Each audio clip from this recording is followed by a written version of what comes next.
എല്ലാ പ്രിയ സുഹൃത്തുക്കൾക്കും പുതിയൊരു വീഡിയോയിലേക്ക് ഹാർദവമായ സ്വാഗതം. നമ്മുടെ പ്രധാന വിഷയത്തിൽ കിടക്കുന്നതിന് മുമ്പ് എപ്പോഴും പറയുന്ന പോലെ തന്നെ സബ്സ്ക്രൈബ് ചെയ്യാത്തവരും പ്ലക്കനെ സബ്സ്ക്രൈബ് ബട്ടൺ ഒരു ക്ലിക്ക് വെച്ച് കൊടുത്തിട്ട് നമ്മുടെ വീഡിയോ കാണുക. സബ്സ്ക്രൈബ് ചെയ്തിട്ടുള്ളവർ ഇടയ്ക്കിടയ്ക്ക് വന്ന് നമ്മുടെ വീഡിയോ കണ്ടു കേട്ടോ.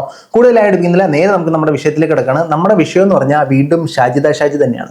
ഷാജിദ ഷാജിയെ കുറിച്ച് നമ്മൾ പറയുന്ന ഓരോ വാക്കുകളും കീറി മുറിച്ച് വ്യക്തതയോടെ പറഞ്ഞില്ലെങ്കിൽ രാത്രി ലൈവിൽ വന്നിരുന്നിട്ട് നമ്മൾ പറഞ്ഞ കാര്യങ്ങളും പറയാത്ത കാര്യങ്ങളും എല്ലാം നമ്മുടെ തലക്കോട്ടിട്ട് അവരാധിച്ചളയും. അപ്പോൾ ഒരു കണക്കിന് ഇവർ തന്നെയാണ് എൻ്റെ ചാനലിൻ്റെ ഐശ്വര്യം. ഇവർ കാരണമാണ് ഞാൻ മോണിറ്റൈസ് ആയത്. ഇവർ കാരണമാണ് മാസ്റ്റർ മൈൻഡ് മാനു എന്നൊരു നിക് നെയിം എനിക്ക് വന്നത്. പിന്നെ ഇനിയും പുള്ളിക്കാരി എന്നെ റിയാക്ട് ചെയ്തില്ല. നമുക്ക് 13,000 സബ്സ്ക്രൈബേഴ്സ് ഉള്ളു. ഓക്കെ, അപ്പോൾ നമുക്ക് കൂടുതലായി എടുപ്പിക്കുന്നില്ല. ഈ ഐശ്വര്യത്തോടെ പുള്ളിക്കാരിയുടെ വീഡിയോ നമുക്ക് ഇങ്ങോട്ട് സ്റ്റാർട്ട് ചെയ്യാം.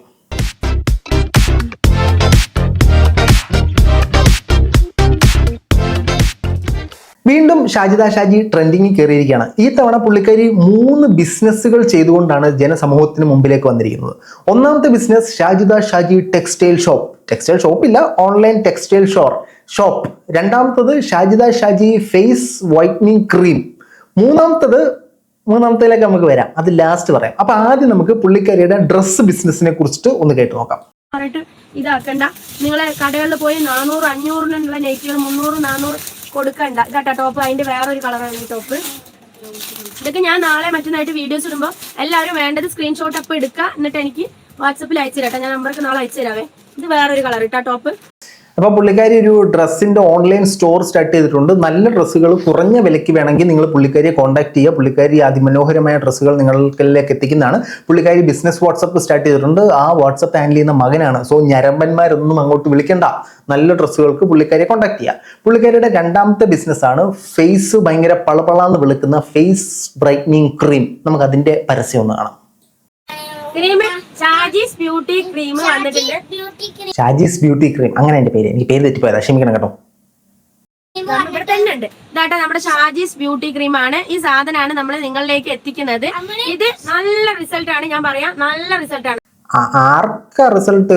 പെരട്ടുന്നവർക്കോ അതോ വിൽക്കുന്നവർക്കോ? റിസൾട്ട് ആർക്കാണിത്?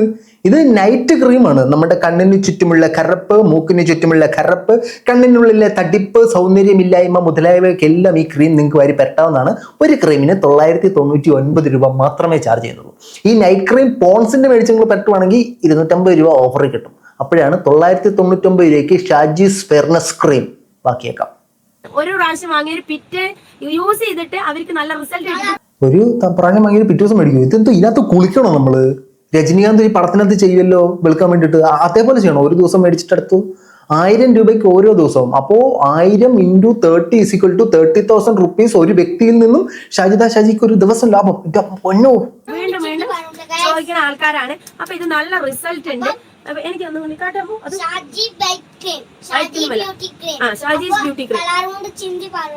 ചന്തം കൊണ്ട് ചിന്തിട്ട്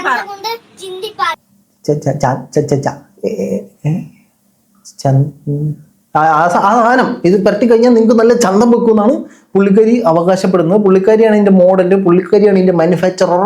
അതിനും ഒരു വാട്സപ്പ് ഗ്രൂപ്പ് ഒക്കെ ഉണ്ട്, അതിലോട്ടൊക്കെ വരുന്നുണ്ട്.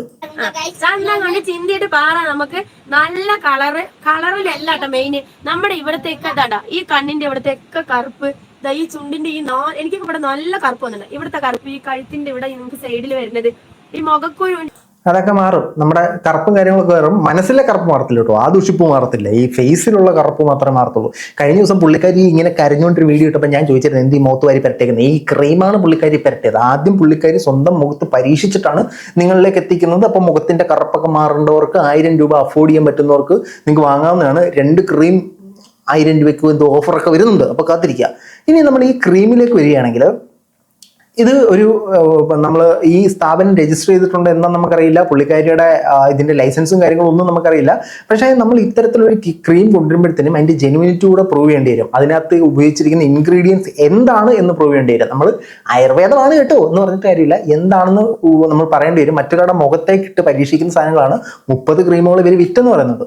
ഒരു ഡോക്ടർ ഇത്തരത്തിലുള്ള ക്രീമുകളെ കുറിച്ച് പറയുന്ന ഒരു സാധനം ഞാൻ നിങ്ങൾക്ക് അറിയിക്കാം. നിങ്ങളുടെ കിഡ്നി വരെ അടിച്ചു പോകുന്ന സാധനമാണ് ഈ സാധനം. ഫേഷ്യൽ ക്രീമുകൾ വൈറ്റനിങ് ക്രീമാണ്. അപ്പോൾ നമ്മൾ ചിന്തിക്കുമ്പോൾ വൈറ്റനിങ് ക്രീം എന്ന് വെച്ച് കഴിഞ്ഞാൽ നമ്മുടെ ശരീരം വെളുക്കാനുള്ളത്, അതിനകത്ത് വലിയ കുഴപ്പമൊന്നുമില്ല എന്നുള്ള രീതിയിലാണ്. പക്ഷേ അനേകം ആൾക്കാർ ഇത് മേടിച്ച് അവർ രോഗം ക്ഷണിച്ച് വരുത്തുകയാണ്. അതുപോലെ തന്നെ ഹാനികരമായിട്ടുള്ള കാര്യങ്ങളാണ് lipstick, nail polish, hair straightening, ഇതൊക്കെ ക്രീമും. ഇതൊക്കെ ഈ കുടികളുടെ വ്യവസായം ഉണ്ടാക്കുന്ന സാധനമാണ്. ഷാജിദ ഷാജിക്ക് ഇതിനൊന്നുമുള്ള ലൈസൻസ് ഉണ്ടോ എന്ന് നമുക്കറിയില്ല കേട്ടോ. പുള്ളിക്കാരി ഒരു ബിസിനസ് വാട്സപ്പ് തുടങ്ങി വിൽക്കുകയാണ്. പുള്ളിക്കാരി വിൽക്കട്ടെ, വിജയനുവിനായിട്ട് പൈസ ഉണ്ടാക്കട്ടെ. പുള്ളിക്കാരി യൂട്യൂബ് അല്ലടോ ബിസിനസ് ഉണ്ടടോ എന്നൊക്കെ പറയുന്നുണ്ട്. അപ്പൊ യൂട്യൂബിനെ പുള്ളിക്കാരി തന്നെ തരം താഴ്ത്തി കാണുന്നുണ്ട്. പുള്ളിക്കാരി ബിസിനസ് ചെയ്യട്ടു, എങ്ങനെയാണെങ്കിലും പൈസ ഉണ്ടാക്കണം. 5 മക്കളെ നോക്കണ്ടതല്ലേ? പറ. എന്ന് വെച്ച് കഴിഞ്ഞാൽ ഇതിനകത്ത് ഹെവി മെറ്റൽസ് ഉണ്ട്. ഹെവി മെറ്റൽസ് എന്ന് പറഞ്ഞാൽ മെർക്കുറി, ആസിഡിക്, കാഡ്മിയം, നിക്കൽ, ഹൈഡ്രോക്വിനോൺസ് അങ്ങനെയൊക്കെയുള്ള സാധനങ്ങൾ ഇതിനകത്ത് ആഡ് ചെയ്യും. ഇത് ഈ ക്രീമിനകത്തും ഈ നെയിൽ പോളിഷിനകത്തും ഈ വൈറ്റനിങ് അല്ല സ്ട്രൈറ്റനിങ് ക്രീമിനകത്തും. അപ്പോൾ ഇത് എന്താ പറ്റുന്നത്? ഈ ഹെവി മെറ്റൽസ് നമ്മുടെ ഞരമ്പ് നാഡീരൂപത്തെയോ കിഡ്നിയെയോ ലിവറിനെയോ ഇതിനെയൊക്കെ ദോഷകരമായിട്ട് ബാധിക്കുന്ന ഒരു കാര്യമാണ്. ഇതിനകത്ത് വരുന്ന ചില ക്രീമിനകത്ത് വരുന്ന ചില കോസ്മെറ്റിക് പ്രൊഡക്ട്സ് ആയുർവേദിക്കാന്ന് പറയുന്നു. ഇതിന് പേര് പോലുമില്ല. രണ്ടാമത്തെ കാര്യം എന്ന് വെച്ചാൽ ഈ മെർക്കുറി, ഹൈഡ്രോക്വിനോൺസ് അല്ലെങ്കിൽ നിക്കൽ, കാഡ്മിയം, ആർസനിക് എന്ന് പറയുന്ന സാധനങ്ങൾ നമ്മുടെ ശരീരത്തിൽ ഭയങ്കരമായിട്ട് ബാധിക്കും. ഇപ്പൊ മെർക്കുറിയുടെ ഒരു ഉദാഹരണം ഞാൻ പറയും, അല്ലെങ്കിൽ ഹൈഡ്രോക്വിനോൺ. സത്യം പറഞ്ഞാൽ നമ്മൾ ഈ കറുപ്പ് വ്യാപിക്കുന്നത് നമ്മുടെ ശരീരത്തിൽ എല്ലാവർക്കും അറിയാം മെലാനിന്റെ പ്രൊഡക്ഷൻ ആണ്. അപ്പൊ ഈ മെലാനിൻ ഉണ്ടാക്കുന്നതിൽ തൈറോസിൻ എന്ന് പറയുന്ന ഒരു കെമിക്കൽ നിന്നും ആണ് ഉണ്ടാക്കുന്നത്. ടെക്നിക്കൽ ടേംസ് ഒന്നും വേണ്ട. ഈ സാധനം മെലാനിൻ കുറച്ചിട്ട് നമുക്ക് പല പ്രശ്നങ്ങളുണ്ടാവും. ഓർമ്മക്കുറവ് വരെ സംഭവിക്കും, കിഡ്നിയുടെ സുന്ന വരെ അടിച്ചു പോകുന്നൊക്കെയാണ് ഈ ഡോക്ടർ വന്നിരുന്ന് പറയുന്നത്. ഇതാണ് ഷാജിദ ഷാജിയുടെ 2 ബിസിനസ്. ഈ ക്രീം ഞാൻ എന്തായാലും തീർച്ചയായിട്ടും വാങ്ങി നമുക്കൊന്ന് പരിശോധിക്കാം കേട്ടോ. ഞാൻ മേടിക്കാം, ഷാജിദ ഷാജി ഞാൻ മേടിക്കാം. അപ്പം നമുക്കിനി അടുത്തതായിട്ട് പുള്ളിക്കാരുടെ 3ാമത്തെ ബിസിനസ്സിലേക്ക് കിടക്കാം. 3ാമത്തെ ബിസിനസ് എന്ന് പറഞ്ഞാൽ അത് തന്നെ പച്ച ഇറച്ചി തിന്നുന്ന പരിപാടി. ഇപ്പൊ തിന്നുന്നത് കയസിന്റെയും ഷെഫീന ബീവിയുടെയും പച്ച ഇറച്ചിയാണ് ഷാജിദ താത്ത തിന്നുകൊണ്ടിരിക്കുന്നത്. പുള്ളിക്കാരി പലരെയും കുറ്റം പറയാറുണ്ട്, വീട്ടുകാരെയും നാട്ടുകാരെയും കൂട്ടുകാരെയും സ്വന്തക്കാരെയും അയൽവാസികളെ എല്ലാവരെയും കുറ്റം പറയുന്നുണ്ട്. ഇപ്പോൾ പച്ച ഇറച്ചി തിന്നുന്നോടാന്ന് ചോദിച്ചിട്ട് അവരുടെ പച്ച ഇറച്ചി തിന്നാൻ പുള്ളിക്കാരി തുടങ്ങിയിരിക്കുകയാണ്. അപ്പൊ നമുക്ക് കൈസിക്കയുടെ പച്ച ഇറച്ചി തിന്നുന്ന കണ്ടു തുടങ്ങാം. പിന്നെ ഈ പറയുന്ന കൈസ് മോനെ, നിന്റെ ഹോസ്പിറ്റലിലെ മുതലാളിനോട് ഞാൻ സംസാരിച്ചതാ. നീ ഏത് ഹോസ്പിറ്റൽ, മലപ്പുറം ഏത് ഹോസ്പിറ്റലാണെങ്കിലും നിന്റെ ആ കാര്യങ്ങളെ നീ ഒരാളിനെ ഇതാക്കിയിട്ട് ഇപ്പുറത്ത് കൂടെ വന്ന് അടിക്കാൻ വന്നപ്പോ അപ്പുറത്ത് കൂടെ ഓടിയവനല്ലടാ കൈസേ. നീ എന്തിനാണ് കൈസ ഇങ്ങനെ നാറിയ പണിക്ക് നിൽക്കുന്നത്? പെണ്ണുങ്ങളെ പറഞ്ഞ് തിന്നും ചെയ്യാ. ആ പെണ്ണുങ്ങളുടെ കെട്ടിയവന്മാർ അടിക്കാൻ വന്ന നീ ഹോസ്പിറ്റലിന്റെ ബാക്ക് കൂടെ ഓടിയവനല്ലടാ. എല്ലാ കഥകളും അറിഞ്ഞിട്ടാണ് ഞാൻ ഇരിക്കുന്നത്. അപ്പൊ കൈസിനെ ഞാൻ വിളിച്ചിട്ടുണ്ടായിരുന്നു. എന്റെ ഉമ്മാനോട് സംസാരിച്ച കൈസ എന്തേടാ എന്റെ കോഡ് വരുമ്പോ കട്ടാക്കി വിടുന്നത്? എന്റെ സൗണ്ട് കേൾക്കുമ്പോ എന്താടാ കൈസേ നീ കട്ടാക്കുന്നേ? കൈസേ പേടിച്ചിട്ടായിരിക്കും. അപ്പൊ പുള്ളിക്കാരൻ അത് കഴിഞ്ഞപ്പോ ഇങ്ങനെ പാൻറ്റിലൊക്കെ ജലത്തിന്റെ അംശങ്ങളുണ്ടോന്നൊക്കെ ചെക്ക് ചെയ്തിട്ടുണ്ടായിരുന്നു. ആ പുള്ളി അങ്ങ് പേടിച്ചെന്നേ, പുള്ളി അങ്ങ് വിറച്ച്. ഷാജിദ ഷാജിയുടെ വായിൽ നിന്ന് വരുന്ന ശരങ്ങൾ പോലത്തെ വാക്കുകളെ ഫേസ് ചെയ്യാനുള്ള ഒരു ഗട്സ് പുള്ളിക്കില്ല. അത് മനസ്സിലാക്കണം. പുള്ളിയുടെ മറുപടിയിലേക്ക് നമുക്ക് വരാട്ടോ. ബാക്കി പറ. സംസാരിക്കടാ കൈസേ, എന്നോട് സംസാരിക്കടാ, എന്റെ മക്കളോട് സംസാരിക്കടാ മോനെ. എന്തിനാണ് എല്ലാത്തിനകത്ത് ഈ മക്കളിനെ പിടിച്ചിരുന്നേ? നിങ്ങൾക്ക് അദ്ദേഹത്തോട് സംസാരിക്കാനുള്ള സ്കില്ലുണ്ടെന്ന് നിങ്ങൾ വിശ്വസിക്കുന്നുണ്ടോ? നിങ്ങൾക്ക് അദ്ദേഹത്തോട് സംസാരിക്കാനുള്ള നാക്കുണ്ട്. ആ നാക്ക് വെച്ചങ്ങ് സംസാരിക്കുക. നിങ്ങൾക്ക് നാക്കില്ലെന്ന് പറഞ്ഞു കഴിഞ്ഞാൽ നാട്ടുകാർ എന്നെ ചീത്ത വിളിക്കും. നാക്കുണ്ട്, അത് വെച്ച് നിങ്ങളങ്ങ് സംസാരിക്കുക. ഈ മക്കളിനെ ഇതിനകത്തെല്ലാം പിടിച്ച് വലിച്ചിടാതെ. അവര് നിലവിൽ മൈനറാണ്. ഇപ്പൊ ചോദിക്കുക എന്റെ മക്കളിനെ ഞാനിടും, നിനക്കെന്താണെന്ന് ചോദിച്ചു കഴിഞ്ഞാൽ നോ കമന്റ്സ്. നീ മറ്റേ വല്ലാണ്ടാണ് ഉണ്ടാക്കിയതല്ലടാ, നാക്കിൽ എനിക്ക് തന്നതല്ലടാ കൈസേ. അപ്പൊ ഇന്ന് ഞാൻ നിന്നെ വിളിച്ചില്ലടാ മോനെ, നിന്റെ മുതലാളിനെ വിളിച്ചില്ലടാ, എല്ലാവരും ഞാൻ വിളിച്ച് സംസാരിച്ചില്ലടാ. അപ്പൊ ആ മുതലാളി പറയാ പാവ, ആ മനുഷ്യൻ പറയാ, മാനേജർ പറയാണ്. മുതലാളിയോ മാനേജരോ ഫസ്റ്റ് അതിനകത്തൊരു തീരുമാനം ഉണ്ടാക്കുക.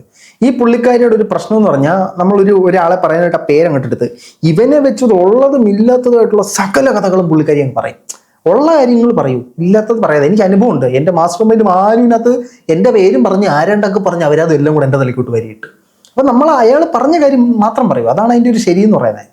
അവനിവിടെ വർക്ക് ചെയ്യുന്നുണ്ട്, 4 വർഷമായിട്ട് അവൻ ഇവിടെ വർക്ക് ചെയ്തുകൊണ്ടിരിക്കുന്നുണ്ട്. അവനൊരു യൂട്യൂബ് ചാനൽ ഉള്ളത് എനിക്കറിയാം, പക്ഷെ അവൻ ഇങ്ങനത്തെ വീഡിയോസ് ഇടണമെന്ന് എനിക്ക് അറിയില്ലായിരുന്നു മോളെ എന്നാണ് അവര് പറഞ്ഞത്. ഓക്കെ, അങ്ങനെയാണ് ഷാജിദ ഷാജി ഈ ഹോസ്പിറ്റലിലേക്ക് വിളിച്ചപ്പോൾ കൈസിനെ കുറിച്ച് തിരക്കിയപ്പോൾ അറിയാൻ സാധിച്ചത്. ഇനി കൈസിനെ കുറിച്ച് ഷാജിദ ഷാജി വിളിച്ച് തിരക്കുന്നത് നമുക്കൊന്ന് കേട്ടാലോ. ഷാജിദ ഷാജി ധൈര്യമുള്ള കൈസിക്കനെ വെല്ലുവിളിച്ച കൈസിനോട് ധൈര്യമുണ്ടോടെ ആണുങ്ങളെപ്പോലെ മുട്ടട എന്ന് പറഞ്ഞ ധൈര്യത്തിന്റെ നിറകുട്ടമായ ഷാജിദ ഷാജി ഈ മാനേജറെ വിളിച്ച് സംസാരിക്കുന്നത് നമുക്കൊന്ന് കേൾക്കാം.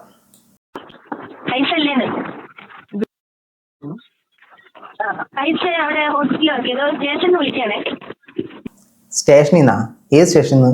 Fire station, airport station, comfort station, ഏത് സ്റ്റേഷനിൽ നിന്നാണ്? പാലക്കാട് സ്റ്റേഷനിൽ. ഇപ്പൊ ഇതിൽ നിന്ന് തന്നെ മനസ്സിലായില്ലേ ഞാൻ ഷാജിദ ഷാജിയാണ് എന്ന് പറഞ്ഞ് വിളിക്കാനൊരു ഗട്സ് ഇല്ലാതെ പോയത് എന്തേ? ഉത്തരം പറയൂ, ഉത്തരം പറ. അത് മാത്രമല്ല, ഈ വിളിച്ച് സംസാരിക്കുമ്പോഴത്തേനും സ്റ്റേഷനിൽ നിന്നാണ് അങ്ങനെയാണ് ഇങ്ങനെയാണെന്നൊക്കെ പറഞ്ഞ് വിളിക്കുമ്പോഴത്തേനും മിനിമം മറ്റൊരാളെ കൊണ്ട് വിളിപ്പിക്കണം. അല്ലെങ്കിൽ നമ്മൾ നമ്മുടെ സ്വരം മാറ്റി വിളിക്കണം. നിങ്ങളുടെ സൗണ്ട് ഏത് പാതിരാത്രിക്ക് ചോദിച്ചാലും കൈസ് പറയും അത് നിങ്ങളുടെ ശബ്ദമാണ്. അപ്പോൾ നമ്മൾ കുറച്ചൊക്കെ ബുദ്ധി ഉപയോഗിക്കണ്ടേ? തലച്ചോറ് മക്കൾക്ക് ബുദ്ധിയുണ്ട് എന്ന് പറയുമ്പോൾ കുറച്ച് ബുദ്ധി നമ്മളും കൂടെ ഉപയോഗിക്കണം. നമ്മൾ കള്ളത്തരം കാണിക്കുമ്പോൾ കറക്റ്റായിട്ട് കാണിക്കണം, അല്ലെങ്കിൽ ആ പരിപാടിക്ക് നിൽക്കില്ലേ. നേരിട്ട് വിളിച്ച് ഞാൻ ഷാജിയാണ്, എന്നെക്കുറിച്ച് കൈസ് ഇങ്ങനെയൊക്കെ സംസാരിക്കുന്നു, എനിക്ക് സംസാരിക്കാൻ താല്പര്യമുണ്ടെന്ന് പറഞ്ഞായിരുന്നെങ്കിൽ നിങ്ങൾ വീണ്ടും കള്ളിയാകുമായിരുന്നോ? പറഞ്ഞോളൂ. കൈസാണോ? ആ കൈസ് അവിടെ വർക്ക് ചെയ്യുന്ന ഹോസ്പിറ്റലാണോ? ഒരു കംപ്ലൈന്റ് കിട്ടിയിട്ടുണ്ട്. ഓക്കെ, ഞാൻ അവരോട് കോൺടാക്ട് ചെയ്യാം. ഈ നമ്പർ കോൺടാക്ട് ചെയ്യാൻ പറഞ്ഞാൽ മതി. യൂട്യൂബ് ചാനലിന്റെ കൈസ് ഇറ്റ്മി കൈസ് എന്ന ചാനലിന്റെ ഉടമസ്ഥനാണ്. 4 ലക്ഷം സബ്സ്ക്രൈബർ. പെൺകുട്ടികളുടെ അപമര്യാദയായിട്ട് 4 വർഷമായിട്ട് നിങ്ങളുടെ ഹോസ്പിറ്റലിൽ വർക്ക് ചെയ്യണമെന്ന് മനസ്സിലായി. അപ്പൊ ഞങ്ങൾ ഹോസ്പിറ്റലിലേക്ക് വരണോ അതോ അവന്റെ വീട്ടിലേക്ക് വരണോ എന്ന് നിങ്ങൾ അവനോട് ചോദിച്ചിട്ട് ഒന്ന് പറയണേ. കോൺടാക്ട് ചെയ്യാൻ പറയാം കേട്ടോ. ഓക്കെ. അപ്പം ഞങ്ങൾ അവൻ്റെ ഹോസ്പിറ്റലിലേക്ക് വരണം, വീട്ടിലേക്ക് വരണമെന്ന് നിങ്ങൾ അവനോട് ചോദിച്ചിട്ട് എന്നോട് പറ. അപ്പം ഞാൻ ഹോസ്പിറ്റലിലോട്ടോ എവിടെയാണെന്ന് വെച്ചാൽ ഒരു സ്റ്റേഷനിൽ നിന്ന് വിളിച്ചാൽ ഇങ്ങനെ ഒന്നും സംസാരിക്കത്തില്ല. കൈസാണോ? കൈസില്ലേ? കൈസിനോട് ഇങ്ങോട്ട് വിളിക്കാൻ പറ എന്ന് പറഞ്ഞ് വെക്കും. അവർ പ്രൈവസി കറക്റ്റായിട്ട് കീപ്പ് ചെയ്യുന്ന ആളുകളാണെന്ന് മനസ്സിലാക്കുക. രണ്ടാമത്തെ കാര്യം, 4 ലക്ഷം സബ്സ്ക്രൈബർ ഉള്ള ഇറ്റ്സ് മീ കൈസ് എന്ന് പറയുന്ന ചാനലിൽ അദ്ദേഹം പോലീസുകാർ. ശരി, ഇനി ഇതിന് ഒരു വെല്ലുവിളിയുമായിട്ട് ഇപ്പൊ ആദ്യം നമ്മൾ കേട്ടല്ലോ, കൈസ് കണ്ടം വഴി ഇറങ്ങി ഓടി, ഇതിലെ കൂടെ അടിക്കാൻ വന്ന് അതിലെ കൂടെ ഓടി എന്നൊക്കെ പറഞ്ഞപ്പോൾ കൈസ് ഷാജിദയ്ക്ക് തിരിച്ചൊരു വെല്ലുവിളി നടത്തിയിട്ടുണ്ട്. നമുക്കന്ന് കാണാം. തീർക്കാൻ ഒരാളെ കുറിച്ച് എന്ത് ഫേക്ക് അലിഗേഷൻ മടിച്ചെടുക്കാൻ പാടില്ലാത്തവളാണ് അത് നീ തന്നെ ഇപ്പൊ തെളിയിച്ചോണ്ടിരിക്കുകയാണ്. എന്തായാലും നീ എന്നെ കുറിച്ച് ഇത്രയും പറഞ്ഞതല്ലേ, ഞാൻ നിനക്കൊരു വെല്ലുവിളി തരാം. ആര് വന്നപ്പോഴാണ് എന്റെ സ്ഥാപനത്തിൽ നിന്നും ഇറങ്ങി ഓടിയതെന്ന് നീ പറയണം. അങ്ങനെ ഇറങ്ങി ഓടേണ്ട ഗതികളൊന്നും എനിക്ക് ഇതുവരെ ഉണ്ടായിട്ടില്ല. അത് വേറെ കാര്യം. നീ ഇത്രയും പറഞ്ഞ സ്ഥിതിക്ക് ആളാരാണെന്ന് നീ പബ്ലിക്കിൽ വന്ന് പറയണം. അത് പിന്നെ നിനക്ക് ഗ്രാൻഡായിട്ട് ആരെയും പറയാം, കാരണം ഞാൻ ഒരുപാട് പേർക്കെതിരെ റിയാക്ട് ചെയ്തിട്ടുണ്ടല്ലോ. അതുകൊണ്ട് അങ്ങനെ പറഞ്ഞാൽ മാത്രം പോരാ, അതിന് പ്രൂഫോ തെളിവോ എനിക്ക് നീ കാണിച്ചു തരണം. അതും ഒതന്റിക് ആയിട്ടുള്ള പ്രൂഫ് തന്നെ ആയിരിക്കണം. ഒതന്റിക് ഷാജി ഒന്നുകിൽ ആ വ്യക്തിയെ നിന്റെ ചാനൽ കൊണ്ടുവന്ന് നീ സംസാരിക്കണം. ഞാൻ ഗെയ്സിന്റെ സ്ഥാപനത്തിൽ പോയി ഇങ്ങനെയൊക്കെ ചെയ്തു ആ വ്യക്തി പറയുന്നത് നീ നിന്റെ ചാനലിലൂടെ കാണിക്കണം. അതല്ലെങ്കിൽ അതുമായി ബന്ധപ്പെട്ടുള്ള എന്തെങ്കിലും ക്ലിപ്പോ കാര്യങ്ങളോ നീ നിന്റെ ചാനൽ വന്ന് കാണിക്കണം. അങ്ങനെ ഒരു സംഭവം ഇവിടെ നടന്നിട്ടില്ല. നീ എന്തായാലും അതിന് പ്രൂഫ് കാണിക്കും. ഇല്ലാന്നുണ്ടെങ്കിൽ നീ പെരും കള്ളിയാണെന്ന് നീ അടിവരായിട്ട് ഉറപ്പിക്കുന്ന പരിപാടിയാണ് നീ ഇപ്പൊ കാണിച്ചു വെച്ചേക്കുന്നത്. എപ്പോഴും അത് തന്നെയല്ലേ കാണിക്കുന്നത്? എന്തെങ്കിലും ആട്ടെ, നമുക്ക് കൈസിനെ കുറിച്ച് ഷാജി പറയുന്ന ബാക്കിയേക്കാം. നല്ല വർത്താനം എനിക്ക് നിന്നോട് പറയുള്ളൂ. എന്റെ മക്കളെയും വല്ലാണ്ട് ഇട്ടങ്ങനെ അഴിക്കണെങ്കിൽ നിന്റെ കാരണം അടിച്ചു പോകാൻ എനിക്ക് അറിയടാ. ആക്രമണ ഭീഷണി കേസെടുക്കാൻ പറ്റുന്ന IPC സെക്ഷൻ, IPC അല്ല ഇപ്പോ ഭാരതീയ ന്യായ സംഹിതി അത് പ്രകാരം കേസെടുക്കാനുള്ള വകുപ്പാണ് ഈ കൊടുത്തോണ്ടിരിക്കുന്നത്. കൈസിനെ അടിക്കുമെന്നുള്ള ഭീഷണിയാണ് മുഴുകിയിരിക്കുന്നത്. ഞാൻ വേറെ ആരും വേണ്ട, ഞാൻ എന്നെ മതി നിന്റെ കരണം അടിച്ചു പൊട്ടിക്കാൻ. ഞാൻ എന്നെ അവിടെ വരും, നിന്റെ കാരണം ഞാൻ അടിച്ചു പൊട്ടിക്കും. നീ എവിടത്തെ കൈസാണെങ്കിലും നിന്റെ കാരണം ഞാൻ അടിച്ചു പൊട്ടിക്കടാ. എന്റെ കുട്ടികളെ നീ വലിച്ചടിച്ചിട്ട് നീ വല്ലാണ്ട് അങ്ങനെ ഉണ്ടാക്കുന്നുണ്ട്. ഞാൻ ഒരു കാര്യം ചോദിച്ചിട്ടാ, നിങ്ങളുടെ കുട്ടികളെ ആരാണ് വലിച്ചടിക്കുന്നത്? നിങ്ങളാണ് നിങ്ങളുടെ കുട്ടികളെ പിടിച്ച് സോഷ്യൽ മീഡിയയിലൊക്കെ വലിച്ചിടുന്നത്. കൈസ് ഇതുവരെ നിങ്ങളുടെ കുട്ടികളൊന്നും പറഞ്ഞായിട്ട് ഞാൻ കാണുന്നില്ല. നമ്മൾ പിന്നെ വലിയ ആളല്ലല്ലോ, ഞാനും കുട്ടികളെ നന്നായിട്ട് തന്നെ ഞാൻ പറയാറുള്ളത്. എല്ലാവരും കുട്ടികളിനെ ആരും പറയുന്നില്ല സുഹൃത്തെ, താങ്കളെയാണ് പറയുന്നത്. താങ്കളാണ് കുട്ടികളെ പിടിച്ച് വലിച്ച് അതിനകത്തോട്ട് ഇടുന്നത്, അവരല്ല, നമ്മളാണ് അതിന്റെ തെറ്റുകാരി. ഉണ്ടാക്കാൻ നിന്റെ അണ്ണാക്കല് നീ എവിടെയാണ്? എന്താ വാ ഷാജിദ, നിനക്ക് ചോറ് വിളമ്പിട്ട് എടാ നീ പുല്ല, എനിക്ക് ഒരു സ്ഥാനം തരണ്ടടാ പുല്ല. നിന്റെ വീട്ടിലെ ചോറ് എന്തിനാ മോനെ? എന്താ പറയാ, കൊറേ തിന്നാൻ തന്നിട്ട് നെഞ്ഞത്ത് കുത്തിയ ചോറ് എന്തിനാ മോനെ? നമ്മൾ അതൊക്കെ തന്നെയാണ് സുഹൃത്തെ ചെയ്യുന്നത്. നമ്മൾ 1 വീതം 3 നേരം നാട്ടുകാരുടെയും വീട്ടുകാരുടെയും കൂട്ടുകാരുടെയും കൈസിന്റെ പച്ച ഇറച്ചിയാണ് ഇപ്പൊ തിന്നുകൊണ്ടിരിക്കുന്നത് മനസ്സിലാക്കിയ. ഒരു 3-4 ദിവസം കൊണ്ടുള്ള ലൈവില് ഷഫീന ബീവിയുടെ പച്ച ഇറച്ചിയാണ് തിന്നുകൊണ്ടിരിക്കുന്നത് എന്നുള്ള മനസ്സിലാക്കുക. എന്നിട്ട് ഞാൻ തിന്നുന്നത് അമൃതവും നീയൊക്കെ തിന്നുന്ന എന്റെ പച്ച ഇറച്ചിയും എന്ന് പറയില്ല. നമ്മൾ അതേ സാധനം തന്നെയാണ് നമ്മൾ ചെയ്യുന്നത്. താങ്കളുടെ ചാനൽ ഒരു റിയാക്ഷൻ ചാനലായിട്ട് മാറിയിരിക്കുന്നു. വീഡിയോ എടുത്ത് വെച്ചിട്ട് റിയാക്ട് ചെയ്യുന്നില്ലെന്നേ ഉള്ളൂ. അവർ പറഞ്ഞ കാര്യങ്ങളുള്ള മറുപടി പറയുന്നു. റിയാക്ഷൻ ചാനൽ അല്ലെങ്കിൽ മറുപടി ചാനൽ. ഇതാണ് പുള്ളിക്കാരിയുടെ പച്ച ഇറച്ചിയുടെ ബിസിനസ്. ഇനി നമുക്ക് വീണ്ടും പുള്ളിക്കാരിയുടെ ക്രീമിലേക്ക് തിരിച്ചു പോകാം. ക്രീമിലേക്ക് തിരിച്ചു പോകുമ്പോൾ പുള്ളിക്കാരി ഒരു ചെറിയ പരാമർശം നടത്തുന്നുണ്ട്. അതും കൂടെ പറഞ്ഞ് നമ്മൾ ഈ പരിപാടി അങ്ങ് അവസാനിപ്പിക്കുകയാണ്. നമുക്ക് ആ പരാമർശം കൂടെ കേട്ടിട്ട് വരാം. ക്രീം ഏതാ? നമ്മുടെ വെളുത്തിട്ട് പാറുന്ന ചന്തത്തിനുള്ള ക്രീം. ഈ ക്രീമിനെ കുറിച്ച് പുള്ളിക്കാരി ഒരു എക്സ്പ്ലനേഷൻ പറയുന്നവർ കേട്ട് നമുക്ക് പരിപാടി ക്ലോസ് ചെയ്യാം. ലേഡീസ് മാത്രം. ഇനി ഈ ക്രീമിന്റെ പോലെ എല്ലാവരും മെസ്സേജ് അയക്കണ പോലെ മാക്സിക്ക് വേണ്ടിയിട്ട് എന്റെ ഭാര്യയ്ക്ക് വേണ്ടിയിട്ടാണ്, ആ ഷാജി എന്റെ ഭാര്യയ്ക്കാണ്, ക്രീം എന്റെ ഭാര്യയ്ക്കാണ് പറഞ്ഞിട്ട് ഷാജിനോട് കൊണിയാൻ വരണവര്. ഷാജിക്ക് ടൈമില്ല മക്കളെ. എടാ ആരടാ ഷാജിയോട് ഇതൊക്കെ പറഞ്ഞ് കുണുങ്ങാൻ ചെല്ലുന്നേ? എടാ നിനക്കൊന്നും വയ്യടാ. എടാ ഷാജി ഇതിപ്പോ തുടങ്ങിയിരിക്കുന്നത് ബിസിനസ് വാട്സപ്പാണ്. വാട്സപ്പ് യൂസ് ചെയ്യുന്നത് മകനാണ്. കുടുങ്ങാൻ ചെല്ലരുത്. പുള്ളിക്കാരിക്ക് താല്പര്യം എന്ന് പറഞ്ഞാൽ ഇൻസ്റ്റാഗ്രാമിൽ സ്റ്റോറി ഇട്ട് മെൻഷൻ, ആ കഥ ഇവിടെ പറയാൻ പാടില്ല. ഷാജിക്ക് സമയമില്ല. ഷാജി മറ്റേ നെട്ടോട്ടത്തിലാണ് ഇപ്പൊ. ഷാജിക്ക് നെട്ടോട്ടത്തിന്റെ കുറച്ച് സമയങ്ങൾ ഷാജി ചെലവഴിച്ചാലേ ഷാജിക്ക് നാളെ നേരം ആവാൻ പറ്റുള്ളൂ. ഷാജിക്ക് മക്കൾക്ക് എഡ്യൂക്കേഷൻ കൊടുക്കാൻ പറ്റുള്ളൂ. മെയിൻ എനിക്ക് അതാണ് കേട്ടോ, മക്കൾക്ക് എഡ്യൂക്കേഷൻ അതാണ് മെയിൻ. കാരണം മക്കൾക്ക് എഡ്യൂക്കേഷൻ കൊടുക്കണം, അതാണ് മെയിൻ. അതേസമയം നമ്മൾ ഇരുന്ന് കാണിക്കുന്ന മാതൃക എന്ന് പറയുന്നത് 4-5 വയസ്സുള്ള മകനെ കൊണ്ട് കയസിനെ ചീത്ത വിളിപ്പിക്കുക, ഷഫീന ബീബിനെ ചീത്ത വിളിപ്പിക്കുക, ഇതൊക്കെയാണ് മക്കൾക്ക് അമ്മ കാണിച്ചു കൊടുക്കുന്ന മാതൃക. വളരെ നല്ല കാര്യങ്ങളാണ്, നിങ്ങൾ ആ കുട്ടിയെ പഠിപ്പിക്കണം, നല്ല നിലയിൽ എല്ലാവരെയും എത്തണം. പക്ഷെ നമ്മൾ അവർക്ക് കാണിച്ചു കൊടുക്കേണ്ട ഒരു മാതൃക ഉണ്ടല്ലോ, ഇത് എന്നോടുള്ള സ്നേഹം കൊണ്ടാടാ എന്ന് പറയുമ്പോഴത്തേനും മുതിർന്ന ഒരാളെ ബഹുമാനിക്കരുത് എന്നാണ് നിങ്ങൾ ആ കുട്ടിക്ക് കാണിച്ചു കൊടുക്കുന്ന മോഡൽ എന്ന് പറയുന്നത്. അതോടൊപ്പം തന്നെ നിങ്ങൾ ആ കുട്ടിക്ക് കാണിച്ചു കൊടുക്കുന്ന മോഡൽ എന്ന് പറയുന്നത് ആരെ വേണേലും നമുക്ക് എന്ത് അപവാദവും പറയാം എന്നുള്ള സാധനമാണ്. അദ്ദേഹത്തിന്റെ ഏജിന്, അല്ലെങ്കിൽ ഈ കൈസിന്റെ ആയാലും ഷഫീന താത്തയുടെ ആയാലും അവരുടെ ഏജിനുള്ളൊരു ബഹുമാനം ഈ മക്കളെ കൊണ്ട് കൊടുപ്പിക്കണം. ഇത് നിങ്ങളും അവരും തമ്മിലുള്ള പ്രശ്നങ്ങളാണ്. ഇതിനകത്തേക്ക് മക്കളെ വലിച്ചിടരുത്. ഇത് ഫ്യൂച്ചറിൽ ആ മക്കൾക്ക് ഭയങ്കര ദോഷം ചെയ്യും. നിങ്ങൾക്കില്ലാത്ത ഉത്കണ്ഠയൊന്നും മക്കളുടെ കാര്യത്തിൽ നമുക്ക് വേണ്ട, എന്നാലും നമ്മൾ പറഞ്ഞെന്ന് മാത്രം. ഏതായാലും ഈ വീഡിയോ കണ്ടതിന് ശേഷം നിങ്ങളുടെ അഭിപ്രായം തീർച്ചയായിട്ടും കമന്റ് ബോക്സിൽ കമന്റുകളായി രേഖപ്പെടുത്തുക. മറ്റു വീഡിയോ ആയിട്ട് കാണുന്നവരെ ബൈ.